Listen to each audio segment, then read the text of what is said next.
ಎರಡು ಕಾಲು ಅಪಘಾತದಲ್ಲಿ ಸಂಪೂರ್ಣವಾಗಿ ಬೇರ್ಪಟ್ಟ ಮಗುವಿಗೆ ಯಶಸ್ವಿಯಾಗಿ ಮರುಜೋಡಣೆ ಸರ್ಜರಿ ಮಾಡುವಲ್ಲಿ ಎಜೆ ಆಸ್ಪತ್ರೆ ಯಶಸ್ಸನ್ನು ಕಂಡಿದೆ. ಪ್ಲಾಸ್ಟಿಕ್ ಸರ್ಜರಿ ವಿಭಾಗದ ಮುಖ್ಯಸ್ಥ ಡಾಕ್ಟರ್ ದಿನೇಶ್ ಕದಂ ಮತ್ತು ವೈದ್ಯರ ತಂಡದ ಈ ಸಾಧನೆ ವಿಶ್ವದಲ್ಲಿಯೇ ವಿರಳ, ಭಾರತದಲ್ಲಿಯೇ ಪ್ರಥಮ ಎಂಬುದು ಹೆಗ್ಗಳಿಕೆಯಾಗಿದೆ. ಇವರಿಗೆ ಜಗತ್ತಿನಾದ್ಯಂತ 13 ಜನರಲ್ಲಿ ಮಾತ್ರ ಈ ಎರಡು ಕಾಲುಗಳು ಬೇರ್ಪಟ್ಟಿರುವುದನ್ನು ಮರುಜೋಡಣೆಯ ಚಿಕಿತ್ಸೆ ಯಶಸ್ಸು ಕಂಡಿದೆ.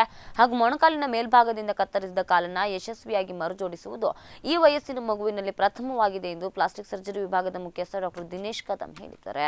ಇಂದು ಮಂಗಳೂರಿನಲ್ಲಿ ನಡೆದ ಪತ್ರಿಕಾಗೋಷ್ಠಿಯಲ್ಲಿ ಮಾತನಾಡಿದ ಅವರು, ಏಪ್ರಿಲ್ 29ರಂದು ಅತ್ಯಂತ ದುರದೃಷ್ಟಕರವಾದ ಘಟನೆ ನಡೆಯುತ್ತದೆ. ಕೇರಳದ ಪಯ್ಯನ್ನೂರಿನ ಈ 2 ವರ್ಷದ ಮಗುವನ್ನ ತಾಯಿಯು ತನ್ನ ಮಡಿಲಲ್ಲಿರುವಾಗ ಅತ್ಯಂತ ಭೀಕರವಾದ ರೈಲಿನ ಹಳಿಯ ಅಪಘಾತ ನಡೆದು ಮಗುವಿನ ತಾಯಿ ಮೃತಪಟ್ಟು ಈ ಮಗುವಿನ 2 ಕಾಲುಗಳು ಸಂಪೂರ್ಣ ಬೇರ್ಪಟ್ಟಿತ್ತು.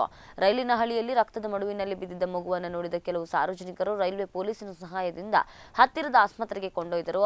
ತಕ್ಷಣ ಕಾರ್ಯಪ್ರವೃತ್ತರಾದ ವೈದ್ಯರು ಬೇರ್ಪಟ್ಟ 2 ಕಾಲನ್ನು ಥರ್ಮೋಕೋಲ್ ಬಾಕ್ಸ್ನಲ್ಲಿ ಶೀತಲ ವಾತಾವರಣದಲ್ಲಿ ಕೂಡಲೇ ಎಜೆ ಆಸ್ಪತ್ರೆಗೆ ದಾಖಲಿಸಿದ್ದಾರೆ.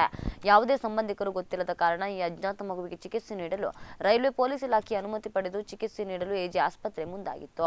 ಸತತ 7 ಗಂಟೆಗಳ ಕಾಲ ವೈದ್ಯರಾದ ಡಾಕ್ಟರ್ ದಿನೇಶ್ ಕದಂ ಅವರ ನೇತೃತ್ವದಲ್ಲಿ ಡಾಕ್ಟರ್ ಸನತ್ ಭಂಡಾರಿ, ಡಾಕ್ಟರ್ ತ್ರಿವಿಕ್ರಮ್ ತಂತ್ರಿ, ಡಾಕ್ಟರ್ ಮಿಥುನ್ ಶೆಟ್ಟಿ ಮತ್ತು ಡಾಕ್ಟರ್ ಗೌತಮ್ ಶೆಟ್ಟಿ ಅವರು ಬೇರ್ಪಟ್ಟ ಕಾಲುಗಳನ್ನು ಯಶಸ್ವಿಯಾಗಿ ಮರುಜೋಡಿಸಿದ್ದಾರೆ.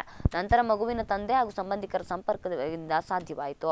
ಅವರು ಆಸ್ಪತ್ರೆಗೆ ಧಾವಿಸಿ ಚಿಕಿತ್ಸೆಗೆ ಸಂಪೂರ್ಣ ಬೆಂಬಲ ನೀಡಿದ್ದಾರೆಂದು ಅವರು ತಿಳಿಸಿದ್ದಾರೆ.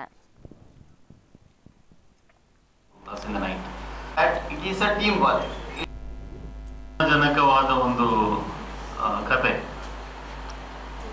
ಈ ಮಗು ಮತ್ತೆ ಮಗುವಿನ ತಾಯಿ ಒಂದು ರೈಲ್ವೆ ಆಕ್ಸಿಡೆಂಟ್ ನ ವಿಕ್ಟಿಮ್ ಆಗಿದ್ದಾರೆ. ಮಗು ತಾಯಿಯನ್ನು ಕಳ್ಕೊಂಡಿತ್ತು ಹಾಗೂ ಮಗುವಿನ 2 ಕಾಲುಗಳ ಮೇಲೆ ಟ್ರೈನ್ ಹೋಗಿಬಿಟ್ಟು ಬಲಗಾಲಿನ ಮಂಡಿ ಮೇಲೆ ಎಡಗಾಲಿನ ಮಂಡಿ ಕೆಳಗೆ ಕಾಲು 2 ಬೇರ್ಪಟ್ಟ ಸ್ಥಿತಿಯಲ್ಲಿತ್ತು. ಸಣ್ಣ ಮಗು, ವೆರಿ ಕ್ಯೂಟ್ ಚೈಲ್ಡ್. ಆ ಮಗುವನ್ನು ಆಸ್ಪತ್ರೆಗೆ ಕರ್ಕೊಂಡು ಬಂದರು ಕೇರಳದಿಂದ ರೈಲ್ವೆ ಪೊಲೀಸ್ನವರು.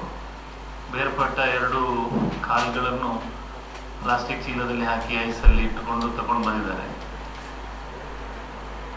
ಮಗು ಬರುವಾಗ ಆಸ್ಪತ್ರೆಗೆ ನಮ್ಗೆ ಈ ಮಗು ಯಾರದ್ದು ಏನು ಅದರ ವಿಚಾರ ಏನೂ ಗೊತ್ತಿಲ್ಲ.